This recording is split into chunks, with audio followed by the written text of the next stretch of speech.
on. All right. Good afternoon, everybody, and welcome to All Things Energy with Exergy Energy. This is a sort of an exciting day for me because we're sort of going in a different path. I mean, typically we talk very tactical stuff, like if you want a backup generator or batteries or something like that. Today is more of a philosophic discussion, but is incredibly cogent and important because, as we say, energy is life. And therefore, energy has a direct impact on the well-being of people. So I'll put it this way, can you trust the markets to equitably allocate energy appropriately? And what do you do in a completely deregulated market? So I'm happy to introduce Matthew Klippenstein. I call him the energy philosopher, or the philosopher of energy.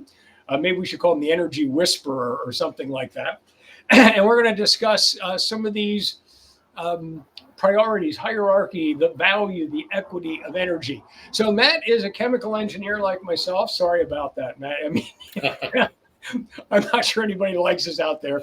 He spent his career in clean energy. So he really knows the space. And I should say knows sort of the equitable logic of clean energy with respect to climate change and things like that. But again, energy influences so many things. He started his career in hydrogen fuel cells. Really feel sorry for you. Hopefully, we're going to have you back. I really want to talk about hydrogen. Glad to do so. Economy. Yeah. We did do a podcast on that one on the hydrogen economy. And he was part of the team that won the American Electrochemical Society New Technology Award. And he says during his time writing bankable studies, I love that one, for wind projects in Ontario, he was part of that when Canada got sued by its host community. So a key lesson that energy just doesn't have cost, but it has other dimensions as well. It has a consent dimension, continuity, and as we're going to discuss more today, an equitable distribution as well. He's an early advocate, though he says not an apologist, for electric vehicles. Totally want to see that. One of the interesting things, I just saw a study last week on batteries in California, right? So how batteries are supposed to reduce solar curtailment because they're going to charge when it's low and everything else. Right. Happens that they charge when it's mostly natural gas because they can. Anyway, I'd love to see that, yeah.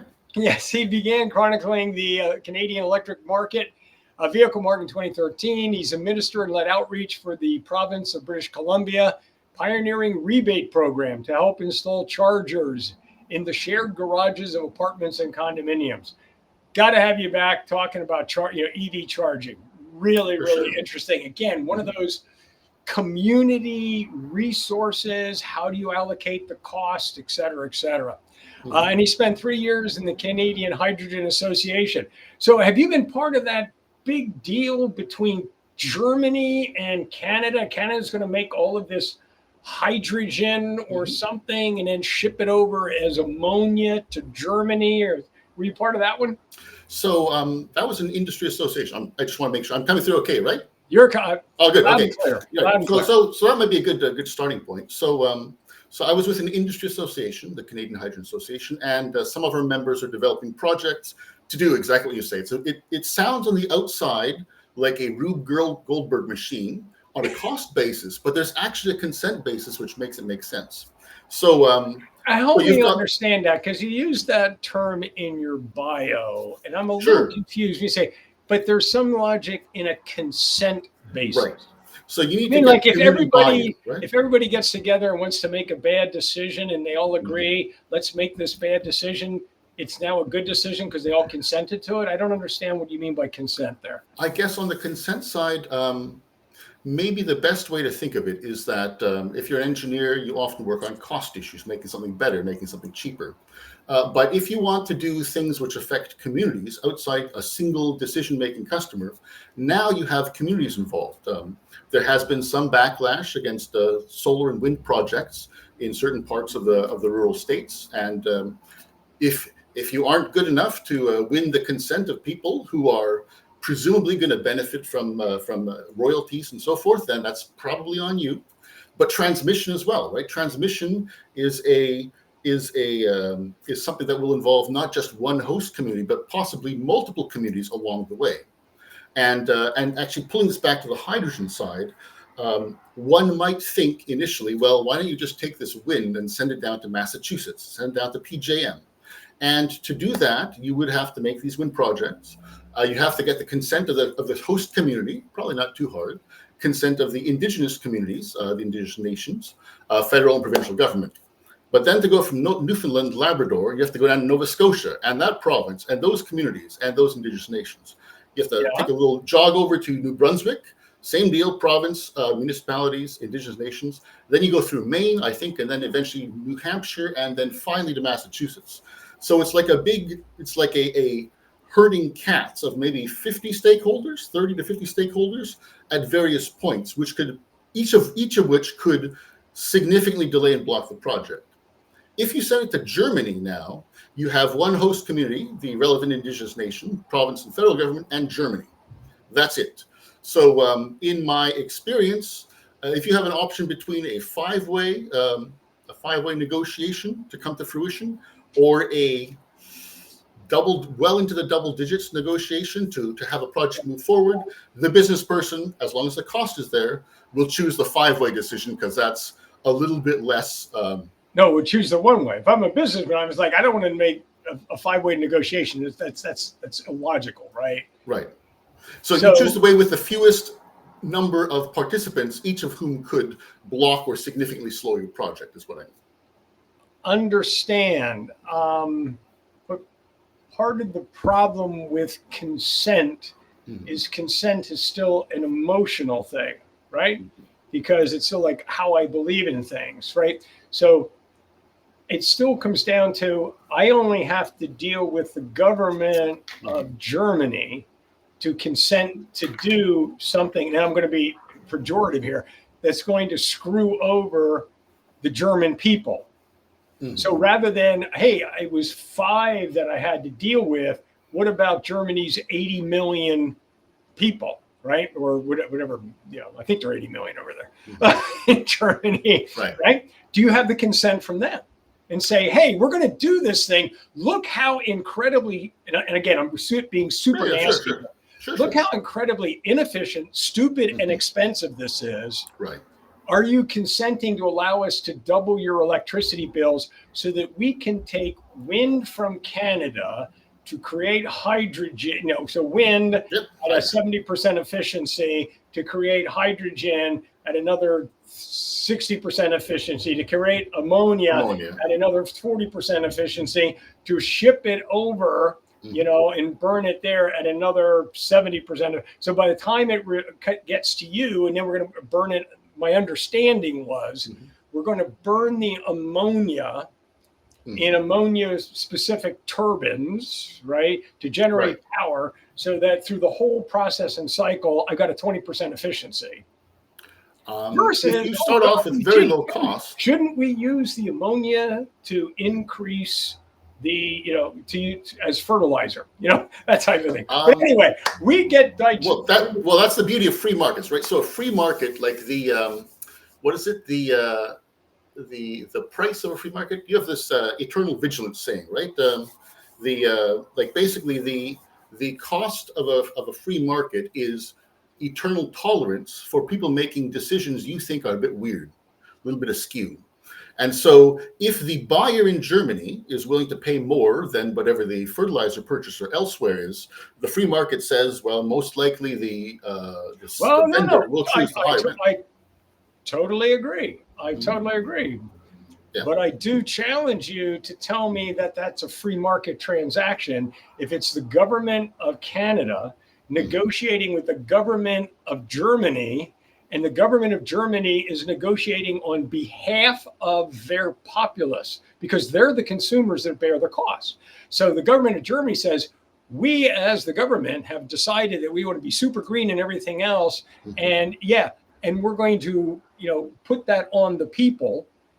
And what have we Right. seen? The people have now risen up and said, screw this. This is getting too expensive. So we're seeing the deindustrialization of Germany.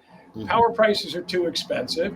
Right. Businesses are shutting down. Unemployment is going up in Germany. But, gee, we only had 2 people there negotiating that consent, right? But anyway, let's yeah, that relates to like politics and so forth. What I would say is that there's this so as families, as communities, as countries get richer, we tend to increase our standards, right? As a university grad, you might have eaten at McDonald's. Now you probably eat somewhere with a white tablecloth or something. So I would not expect any part of the global south to be like, hey, let's use a possibly more expensive fuel. But as our wealth rises, we tend to become more discerning, right? If our clothes are made in sweatshops, at least they're sweatshops which have a little bit higher standards of labor and so forth. Yeah. So I'm a chemical engineer, and I'm a wannabe behavioral economist, right? Sure. So let's go down to like the McKinsey study that says 80% of this is the United States. 80% of the population of the United States wants action taken on climate change. Right. But they don't want to spend any more money on it. That's right. Okay. So they're more discerning, except when it has to talk with dollars. That's right. That is a common thing. It's there's sort of a rule of thumb in Canada that climate issues tend to be what people are focused on if or once they have decent jobs, they're not worried about inflation, they've got housing and so forth. So that is a fair point. Yes. Yes. I mean, reality, unfortunately, is, again, back onto behavioral economics, is hypergeometric discounting, right? So, hey, you want to you want to reduce my standard of living today in order to improve the climate 10 years from now. That is just outside the realm of most people's mental calculation. So it's like, yeah, I really want us to do something, but I don't want to spend any money today on it. And that's why, and I'm going to, again, I'll throw these people under the bus. The climate deniers and everybody else have done such a fabulous job, because all you need to do is kick the can down the road and get people not to take action, because it becomes at that point self-reinforcing, because the action then becomes more and more expensive to take in the short run. So this is the boiling the frog situation. You know, and I always go back, and everybody's listening to this channel knows I always go back to 1985 with Carl Sagan, when he presented to the joint session of Congress and said, hey, the biggest threat to mankind and the biggest problem we're facing is climate change. That was 1985. We've effectively did nothing for 40 years. Right. Now, the deadline hasn't changed, but we're 40 years further in. We've done a calculation that said, okay, if we were to try and meet the 2050 goals with solar and wind, okay, given the carbon payback period that it takes on the manufacturing, it takes 3.3 years of operation of a solar farm on average. This is United States, on average, United States, 3.3 years of operation to essentially equal or reduce the carbon footprint that was made or that was created, let's say, in the generation of those solar panels. Right. So the reality is that if you ramp the growth rate of them up high enough to meet 2050, you make climate change worse, because the increase in CO2 during that period of time means you never hit the 2050 goal. So I'm not sure that solar manufacturing alone, I'm pretty sure it alone wouldn't consume the goal, but it is correct that, like, our world right now, if you say we're going to go with 100%, let's call it renewables by 2050, right? In reality, and there'll be some nuclear in there, there'll be some geothermal, there'll be a lot of other stuff. Yes. Yeah. How much? Okay. That is a question where models diverge radically. Understand. So we're huge advocates of nuclear. Mhm. Geothermal and all those things, they just don't have any runway at the moment, right? So Right. if you're Right. looking at where the money's going, it's going to solar and Mhm. wind. All right, but Right. anyway. Yeah. Actually, just to touch on that nuclear for a moment. So in Canada, there's a lot of enthusiasm to build new nuclear in Ontario. And one of the reasons in the Canadian context is we have a tiny population, like less than France, but we have this massive, almost Russia, bigger than you guys, slightly, land mass, right? And so one of the beauties of nuclear is, yes, um, it may cost more per kilowatt hour generated than if you planted 1,000 fields with solar farms and wind farms, but then you don't have as many communities to get the buy-in from for all the transmission that you'll require, right? So anyway, yeah, big supporter of nuclear as well. Yeah. And again, Canada did a fabulous job of nuclear. And in most cases, we point to Canada Mhm. as that shining temple on the hill and said, look, Canada basically commissioned a nuclear power plant every year for 20 years. Yes, Right. this can be done. Yes. And the CANDU reactor is a fabulous reactor. It is, yes. Though I know that you're recommissioning or extended the life of it. I can't remember. We did Darlington a little while back. Yeah, Yeah, but that was a little back. You're going with the AP 1000, I think, on the new ones, right? I believe so. Yes, because those are. It's a. I don't know. I think it's got the most supply chain around it. Kind of like you never get the exact horse that you want to win, but you want to get to the finish line. So. All right. Well, let's go to the hierarchy of energy. For sure. So for everybody listening, I know we're sort of all over the map here. Matt got introduced to me indirectly from Chris Keeper of Decouple, I think is where you first. Well, I listened to your guys' interview. Yes. Okay. Yeah. And Matt reached out to me and said, "Hey, what do you think about the hierarchy of energy, aka related to Maslow's hierarchy of needs?" Right. So, all going back to our, freshman psychology courses and things like that. Right. And I thought, that's a really interesting way of looking at it, because it is in some ways a community good, because especially the way it's distributed and things like that. And one of the things that we know is without energy, you're probably dead, but you certainly, energy is directly correlated to your standard of living. Largely, so, not exactly linearly, but broadly. So if we lived in Norway, it might be a little bit different than if you were in some little island kind of a thing in the Pacific, right? In what regard?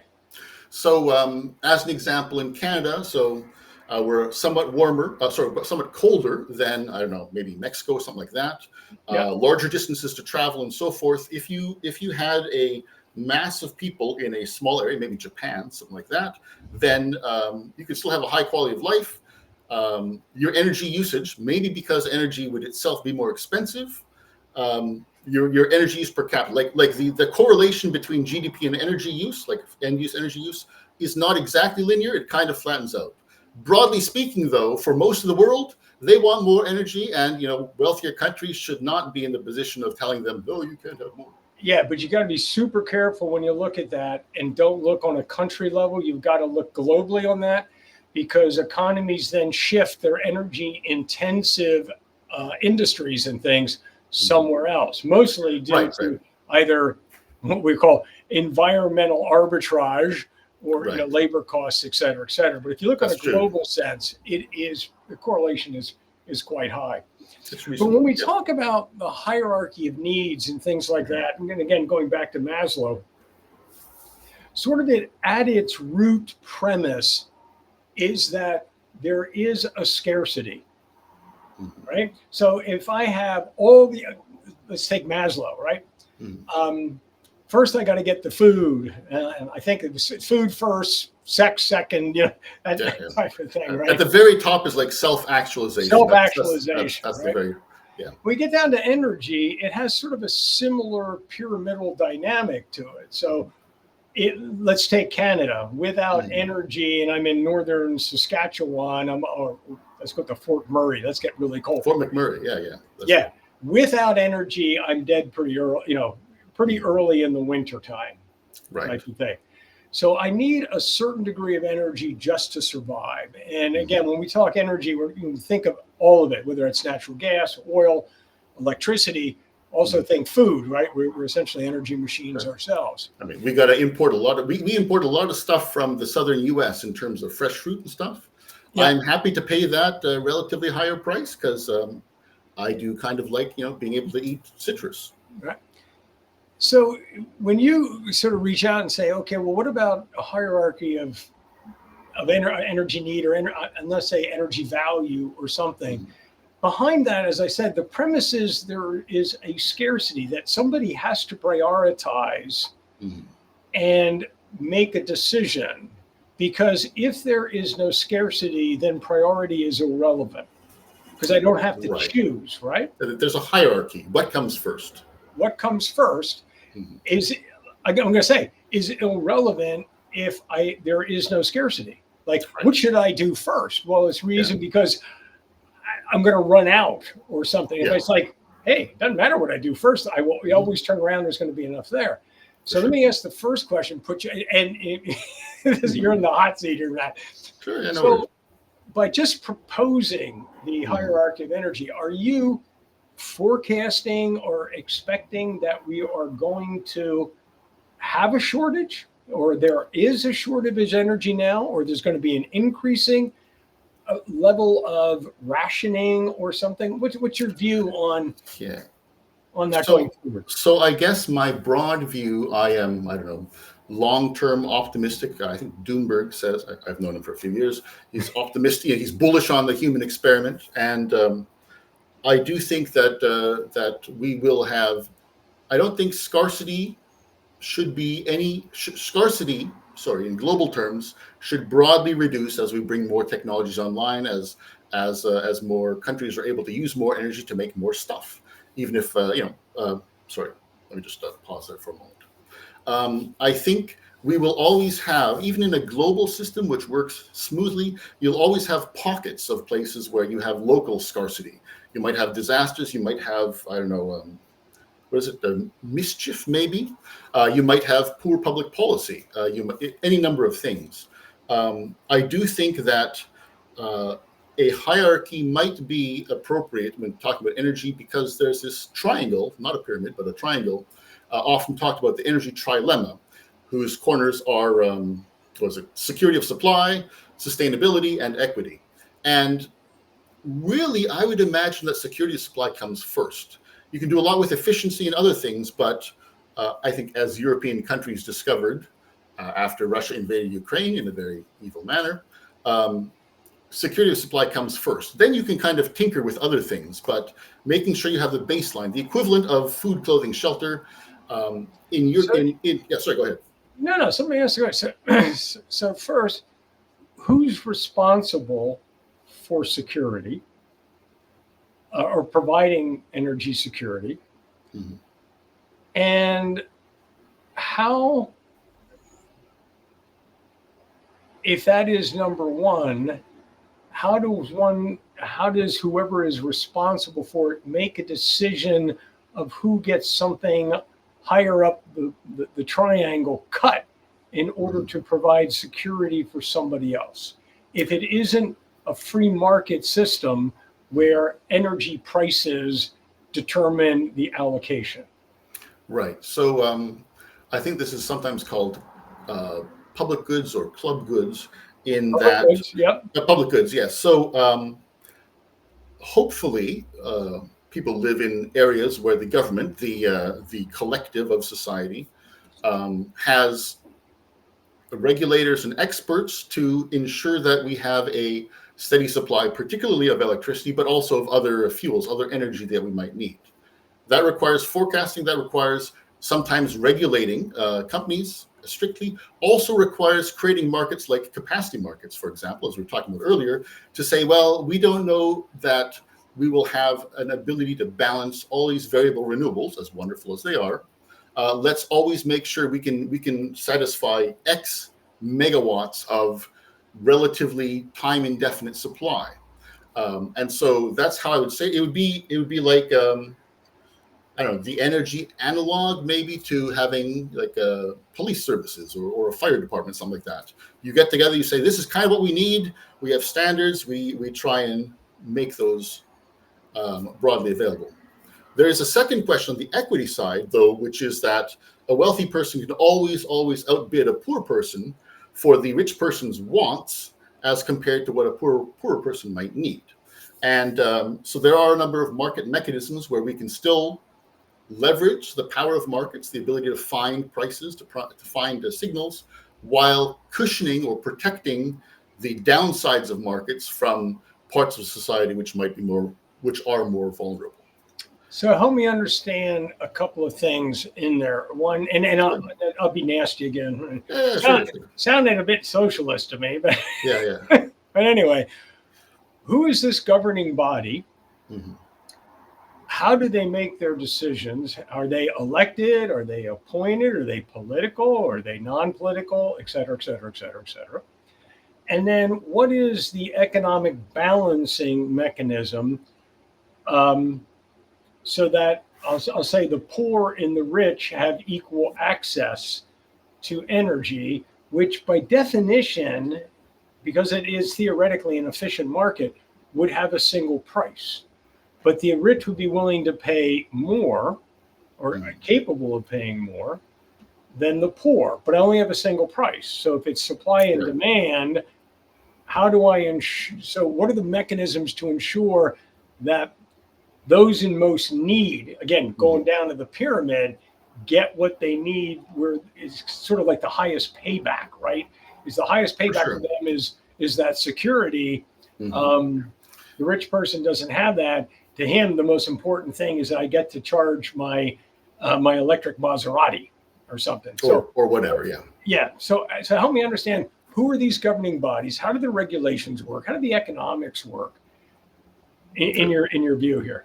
Sure. So I'm not going to pretend to be an ultra crepidarian, someone who's expert on all fields, or so they claim. But we do have many examples throughout civil society of whether it's school boards, whether it's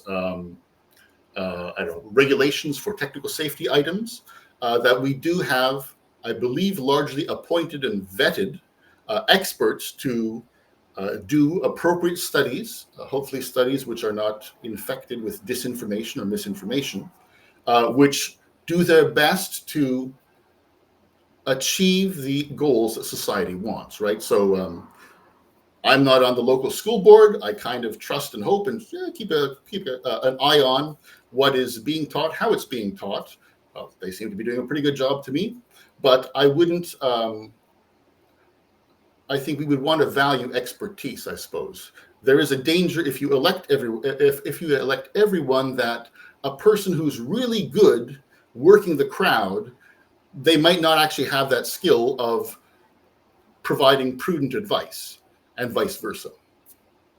So a couple of thoughts there. One, the analogy with public education or the school board is a little disingenuous in that I send my kids to private school. Oh, sorry. Okay. So I mean, I've got those. It's like I have one. I'll say it this way: if with distributed energy resources, hey, the rich could go buy their own power plants, put them on side of their estate, and have it and everything else. But if I'm taking and saying everybody's connected to the grid, it is a common good, common infrastructure. Everybody's acquiring it from the same well. Right. Then your analogy here of the school board has to be playing an allocation thing and saying these people should get it for heating their home because that's more important than you charging your electric Maserati or whatever the case may be, right? So how do they do that? So I think maybe I imprecisely described what I meant by the oversight of experts. Different people are heterogeneous, we're diverse, and we're also irrational. So one person with their money might prefer to, crank up the thermometer a little bit at night, whereas some other person might choose to, leave their lights on overnight instead. There will be different tendencies. We don't want to pretend that any one person however smart they might be, can make directive decisions on behalf of others. We generally want to let people make their own decisions. I think the one approach which has proved popular, at least in Canada, perhaps elsewhere, is the use of, like in the case of electricity, of tiered rates, where you have a general rate, but the first rate comes at a discount. The idea being that a prosperous family, good for them for being prosperous, they can pay what is maybe a more a healthy rate, an appropriate rate for their electricity. But for those who are trying to pull themselves up by their own bootstraps, then there's like an initial tier rate, a lower tier rate, just to not burden them with the full level of costs. Basically, it's a way to try to prevent folks from slipping through the cracks, if that could be the case. It also promotes conservation and so forth. Make sure that I understand it. Is that tiered rate is available to everybody? That's right. Meaning That's right. I'm rich. My neighbor is not. For the first 1,000 kilowatt hours, we pay the same rate. That's right. Above 1,000 kilowatt, it keeps going up and up and up and up. So if I want to consume more, I pay more. That's right. And they don't have the money, but they have at least, and this is a basic energy allotment. It's that phrasing is a little bit tricky. I think that sets off because people's alarm bells. Going is with what's called the guaranteed annual income, right? That's right. Yeah. That's sort of that new, rather than the welfare state, it's like everybody is allocated and guaranteed a certain income per year, regardless of what you do. Okay. Mm-hmm. And actually, the study has been ongoing for quite some time. Results were just released last week, by the way, and it came out highly in favor of the guaranteed minimum annual income or something like that. Right. Would you then advocate like the same thing in energy? Like if you live in Canada, you are guaranteed X number of kilowatt hours. Mm-hmm. So. Free guarantees of free are always tricky. The word free seems to make our brains. I didn't say free. I said you're just guaranteed. Oh, I see what you mean. Okay. Now it may be free in the sense of your first 100,000 kilowatt hours are free. Whatever. You could do it in either way. Right. But it's similar to your tiered thing, right? Right. Obviously, there's a limit, and then the prices start to go up. Right. Okay. So yes. So right now, actually in BC, I was looking it up earlier. It is 670 kilowatt hours, and so that's about 20 kilowatt hours a day. And after that, your rate goes up from the equivalent of 8 cents US per kilowatt hour to 10 cents US per kilowatt hour. So not a huge difference. It would be politically unviable to like double it or something after the lower cost rate. But in order to avoid monkeying around, everyone gets this reduced rate for their basics, for what is assumed to be a reasonable basics, and then you pay a higher rate for everything else. So then, how does that work for business? So businesses do have their own separate rate structures. Okay. The industrial customers can have access to even lower rates than, say, commercial or light industry. But I did not go into those in my pre-meeting research. Broadly speaking, though, I would expect it to be a lot. It would be a lot trickier to do for businesses, right? Because a restaurant's going to have different needs from a manufacturer and so forth. I believe, I haven't checked in a while, that it is a flat rate for the business. Now, so looking at that structure, and again, take it to business, wouldn't that need to be consistent across the whole country? Or else we would see businesses move depending upon where the electricity rates are or the fuel rates, which we do see, by the way. Right? Oh, we totally do see that.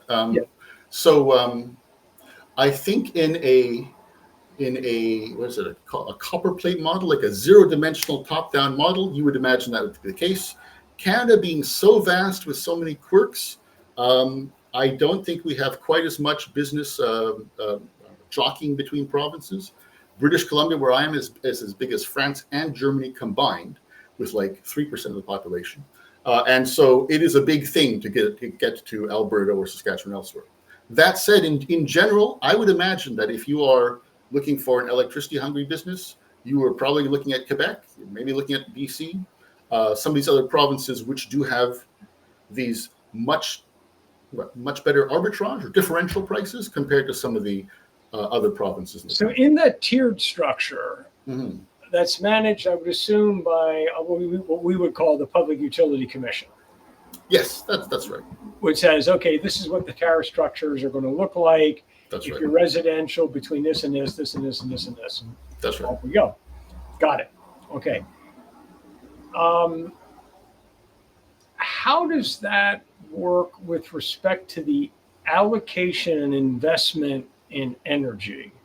And what I mean by that is, typically what gets generated is based upon the merit order of the cost and demand, right? How do we incentivize companies to generate more power if, I guess I'm trying to understand is, in that structure, can I have a deregulated market, or must it be a fully regulated market? This is a headache that Canadian provinces are wrestling greatly with. Okay. We do have one province, the province of Alberta. It's kind of our Texas North. I think it's almost fully deregulated. I don't even think they have a capacity market at the moment. It's been recommended.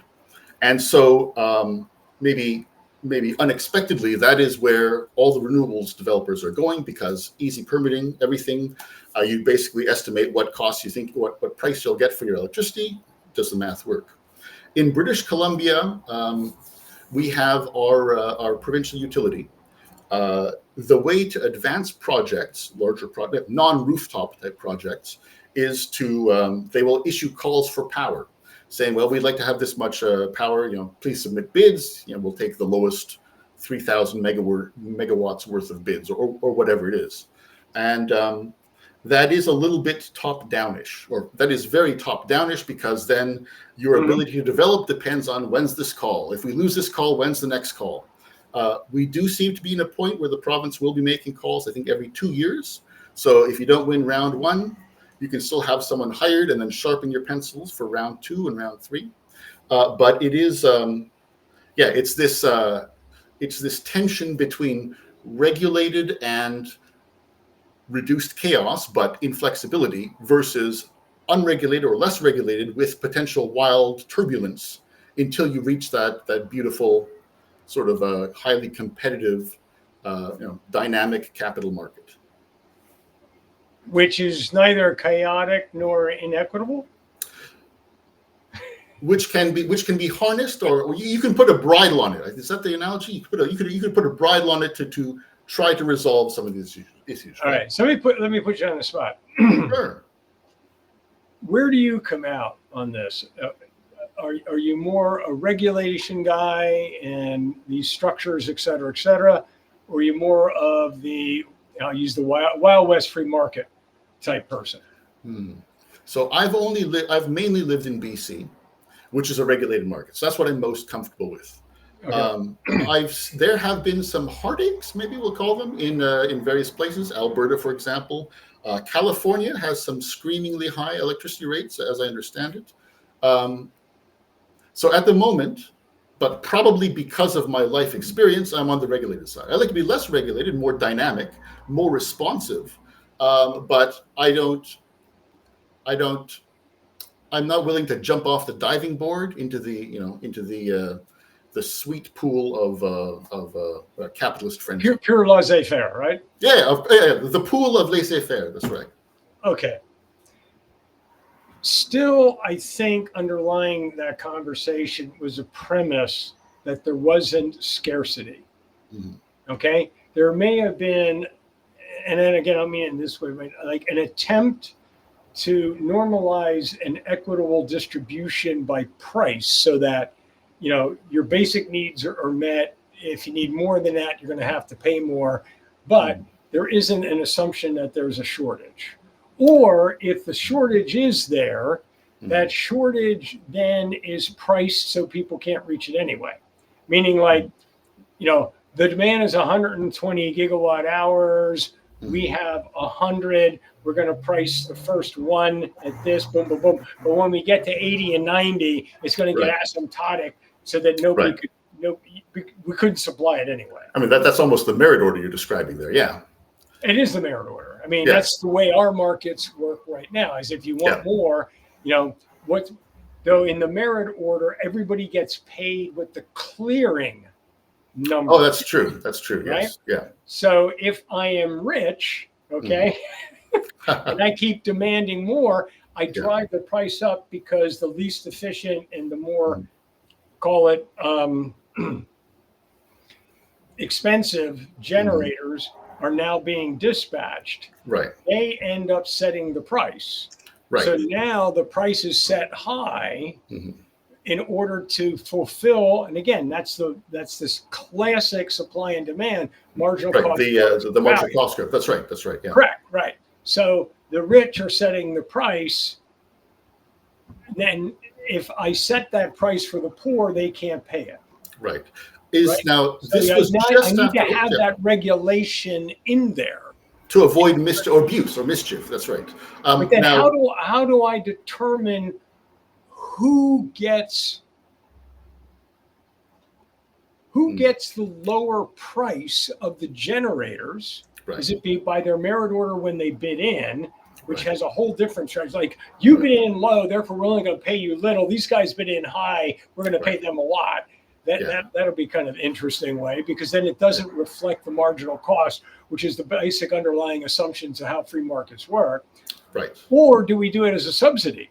Meaning it's really a taxation wealth transfer and saying, okay, energy is clearing at this price because the rich have bid it up. What we're going to do is subsidize the poor and give them money in order to pay the higher prices, which is something we're doing in the United States.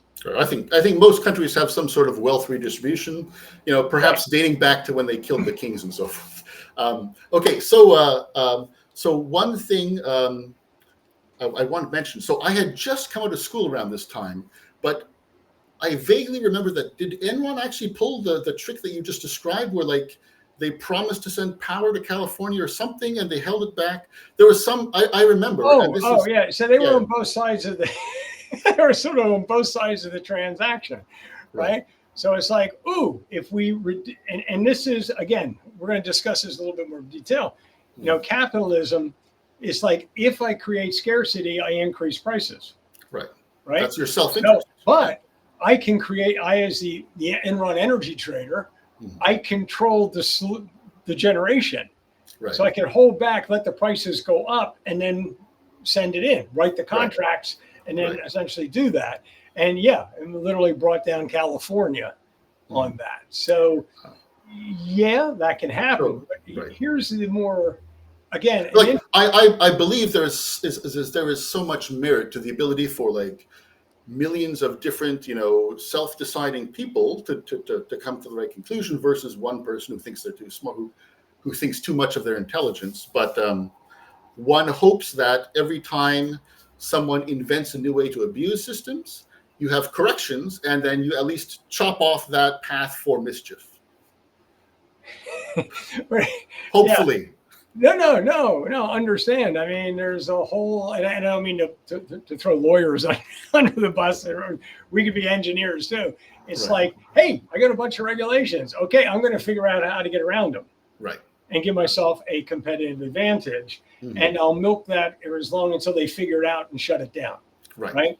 But all that basically says is that the market is continuously broken, because you're continuously having to intervene and fix something because there's some inequitable aspect to it. Right. But that's you.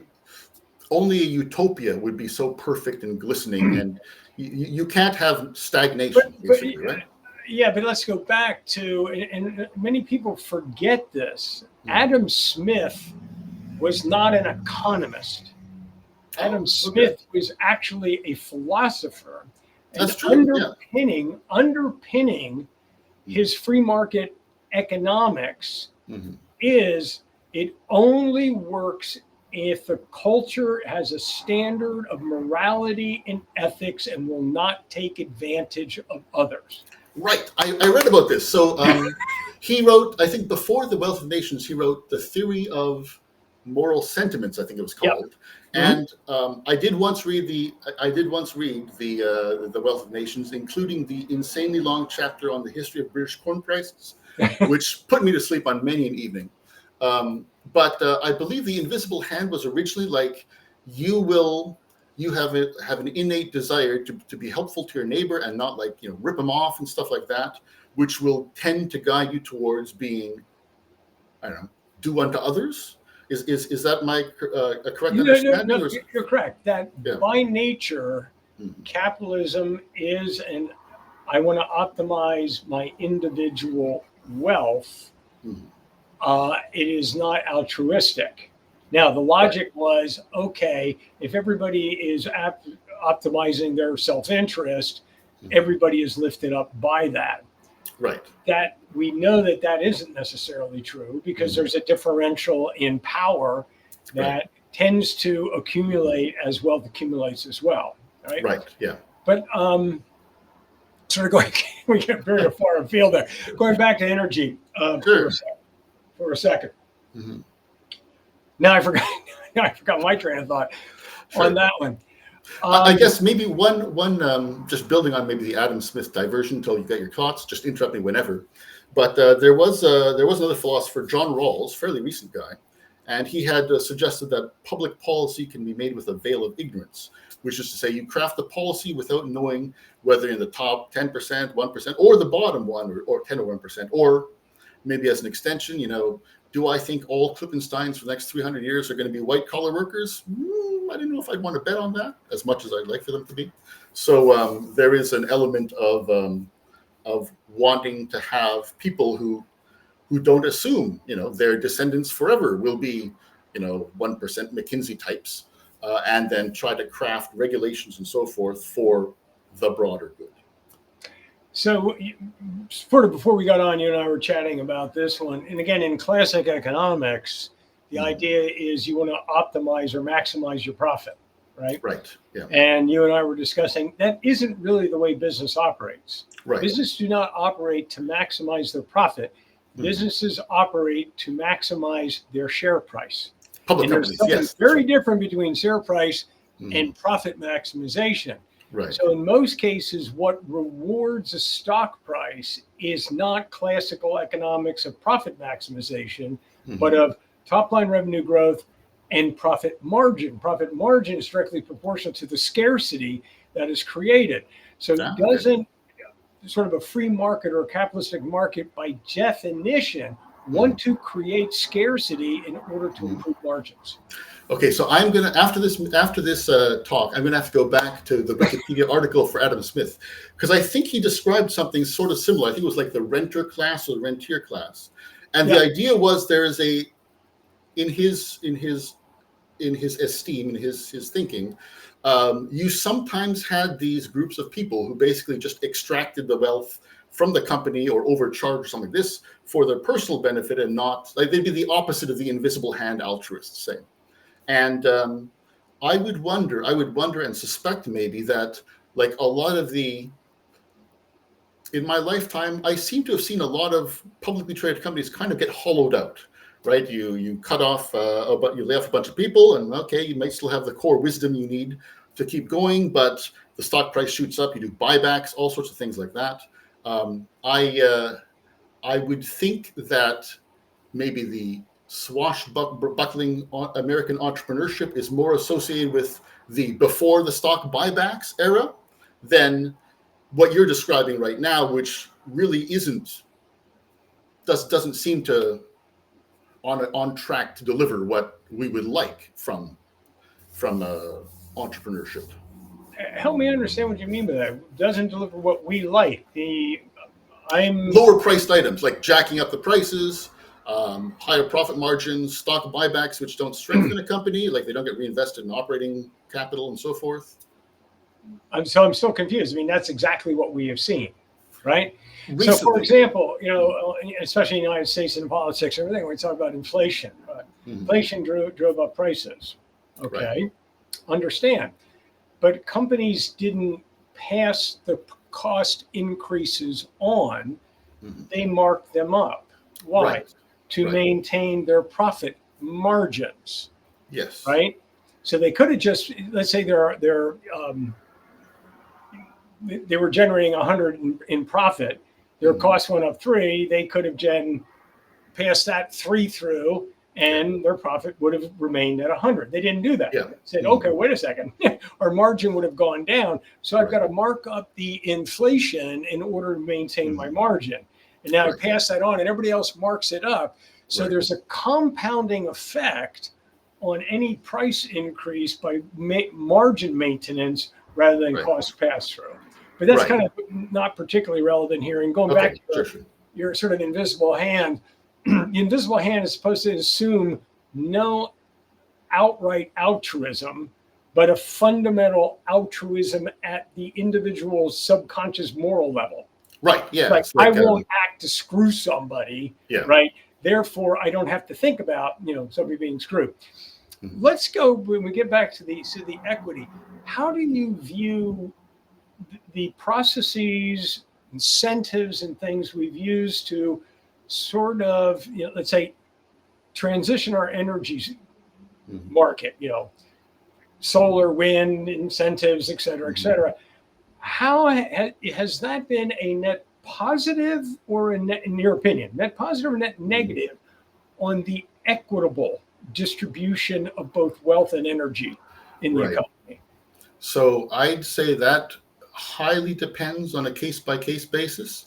My understanding is there may be a situation in California where people are rich enough to get solar panels, basically export electrons to the grid, which are more valuable than what they really are, and ultimately the remaining ratepayers going to subsidize them. On the other hand, on the flip side, we have something not unlike that tiered system for electricity.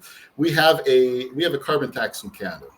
It probably won't last past the next election because the guy who's probably going to take power has promised to get rid of it. But what it did is it had the same kind of effect where there was carbon pricing inserted to everything, and then about 80% of the population, 80% of the households got checks every 3 months from the government saying, look, this is to sort of soften the burden, with the value of the checks being higher than the incremental added cost of factoring in, I guess, $50 a ton or the current level. Okay, So, wait, I'm a little confused by that one. So if I consume something, there was a carbon tax, so the amount I consumed went up by $20. the price of what you consume went up. The Yeah. price of what I consumed went up by $20. Mhm. I get a check from the government for $22. Right. So I'm making money on this carbon thing. If you're poor or less, if you're Oh, not oh, among oh, the, oh, if oh, you're not among the rest, yes. okay, It was the bottom So 80%, right? So right, so it's just another type of wealth transfer tax then, like a tiered system, yes. right? I mean, it's Yeah, just yeah, like, yeah, right? yeah. It's progressive. Yeah. I Right, mean, one of the problems with energy and energy costs is, of course, it's highly regressive, right? The right. people are Yes, going to yeah, pay a much, much higher price. Now, right. when you As a said sort fraction of of their income, state yeah, by state, yeah. and again, it's hard, I know, for you to sort of comment on the United States, Mhm. so we'll stick with Canada. Incentives for things like solar, do you think they have been a net benefit to equity of cost and distribution, or a net negative? Ooh. So province by province. So the province of Ontario had about 15 years ago, I think it was called the Green Energy Plan. They Mm-hmm. had extremely generous incentives for solar and wind farms. Maybe the vision of these incentives caused some developers to not work appropriately with communities. I think at one point it was like 80 cents per kilowatt hour for I think I'm sorry, solar how subsidy. much? 80. You can look it up. 80 cents a kilowatt. That's Wow. right. Okay. It was I'm not moving to Canada on this one. Go ahead. So the overall amount was capped, but it was far too generous. And not long after it came into place, the price of solar plummeted. So it became a real moneymaker. So that, not on the plus side, not your optimal scenario. Mm-hmm. On the solar panel side, I think there is merit not just on the. I think there is high value from a resilience basis for local communities to be able to have solar, some batteries.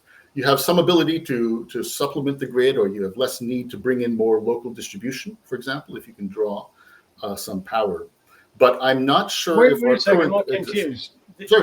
You're now at a community level. So the community is getting together and buying solar and I'm sorry. batteries or something? I'm just talking about households. Sorry, I'm talking about households at this point. Right. So I'm not. So we have solar panels on our roof. I'm not sure that the value provided to the broader grid is high. Well, actually, we didn't get any incentives for them. So I guess in my case, I bore the whole cost. But for other people who were smarter and did get incentives, I'm not sure if this was the most efficient way of doing things. This would be a case of one of those learning scenarios, because we definitely don't want people who aren't rich enough to be able to get solar panels or household batteries, whatever, to wind up paying more on an equity basis, because some of the money is being transferred to the people who are wealthy enough and have enough property to do this kind of stuff. As an EV expert, Sure. let's talk about EVs for a second. Sure. And again, I'm not sure in Canada. In the United States, road taxes or road costs, keeping up the highways and things, are primarily financed through fuel taxes. That's right. Okay. An electric vehicle doesn't pay those. That's correct. Okay. Number two, an electric vehicle in general is heavier and wears the road out even faster. So we have essentially a wealth transfer or a cost transfer from the gasoline vehicle drivers who are subsidizing the EV drivers, because the EV drivers are not necessarily bearing the costs of their own consumption of the infrastructure. Right. Now, maybe that is in fact what they want to do. And, again, this is a political, because it's regulations and taxes and things like that. So not only do you get an incentive to buy the EV or a tax credit or something like that, your cost per mile is less, one, because of electricity, but two, because you're not paying. It's costs less per mile because the electricity is cheaper than the gas, but the gas also includes the cost, road tax, or the road tax, and things right. like that. Yeah. So I've been on record for several years saying that we should have electric vehicle drivers, plug-in electric vehicle like myself, should be paying some annual equivalent, to the average road tax paid by other gasoline drivers in our province. That's fairness, right? That's the kind of good faith wanting to not be a free rider, to avoid the optics even of free riding, right?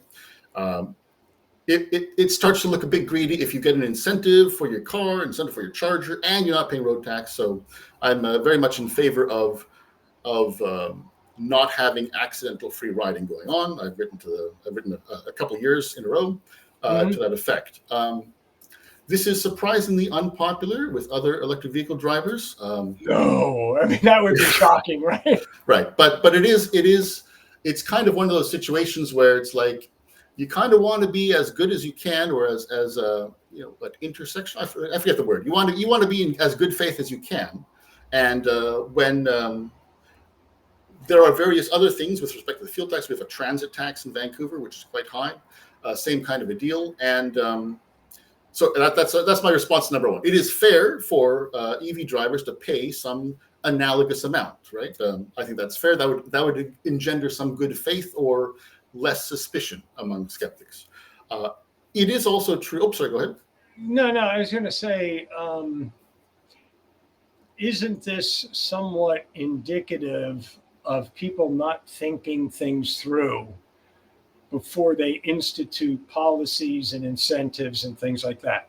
And in the end, who gets the short straw on this tends to be, I'm going to say, the poor person or the person who's later into the market.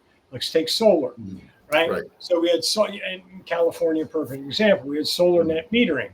So I put solar panels on. At that time, they were both expensive. I didn't have that many financing options and everything else, but I could run my meter backwards, offset whatever my retail rate is. Yes. Okay. Then then they changed it to net metering 2 and then 3, et cetera, to the point now is like, okay, now the prices have come down low enough that they're affordable, but I can't really justify it because I don't make anything net metering anymore. So, we'll put a battery in. Well, I didn't have, when I was a rich person putting it on, I used the grid as a battery and I didn't have to pay for it. Now you're saying well, it doesn't make sense for you to have solar, but the people before you, it made sense unless you put a battery on. Well, I didn't require that before. Same thing with who bought electric cars in the beginning. Was it the ones who were really struggling economically and everything else? Well, no, it was the rich. They got the additional added benefit. So have we just not thought through the holistic equity of how we do this energy transition? I think that every regulation attempt will tend to be imperfect. Humans are imperfect. The prudent thing to do is try to have adjustments to make up for it. I think you guys have 401ks or something. There's like a tax sheltered investment vehicle you guys have in the States. We have ones in Canada as well. Sorry, go ahead. Yeah, I understand, but again, I always come back to initial premises. Your premises was, yes, so therefore we should do these things, but that presupposes those implications ahead of time. So it would have been appropriate. We were politically oriented saying, we want to go green, so let's throw all these incentives at it, and then we go, oh shit, excuse my language. Golly gee, this has been inequitable, let's plug that. But we don't claw it back from the people that benefit, right? Sorry, the 4-year-old just came in. Sure, no problem. So I have a feeling that we're always patching holes that we create because our enthusiasm is such that we do not think it through. Right. But that's kind of the human condition, though, right? We hopefully people don't screw things up so badly that they're not recoverable from. But we rarely get it right. In our case, like I think it would have been very appropriate to have included this rider on, we will levy maybe on your income tax or maybe most likely with your vehicle registration, which is a provincial thing. When you renew your car, you pay a certain amount to be fair and to try and avoid free riding. It must be a wonderful and rare thing to have a beautiful Leonardo da Vinci level of detail mapped out policy. We probably don't get there. Our best chance is to try and learn from mistakes and try and anticipate things so we don't make inequalities worse. I guess maybe that's the way I'd put it. Well, we've gone over our top of the hour, Matthew. Right. So let me do a quick summary and then last comments. I take it you are genuinely committed that we've got to do something with regard to climate change and things like that, that there's still a fair amount of work to do in order to put the programs and things in place to keep it equitable, and that we constantly have to tweak systems and things like that. And maybe putting words in your mouth, a completely laissez-faire free market process probably would not achieve that. And it's going to require some diligent oversight, regulations, and I'll call it an active oversight. Prudent, that's right. Prudent oversight in order to do that. Otherwise, and I think there's agreement also that throwing special interest and political incentives in place without thinking it through is likely to cause inequities. It may initially look very attractive, but then it causes inequities later on and needs to get plugged and things like that. Is that fair? That's a pretty fair approach. I'm not going to be foolish enough to try to claim any policy is going to be perfect, whether it's the ones I like, certainly not the ones I don't like.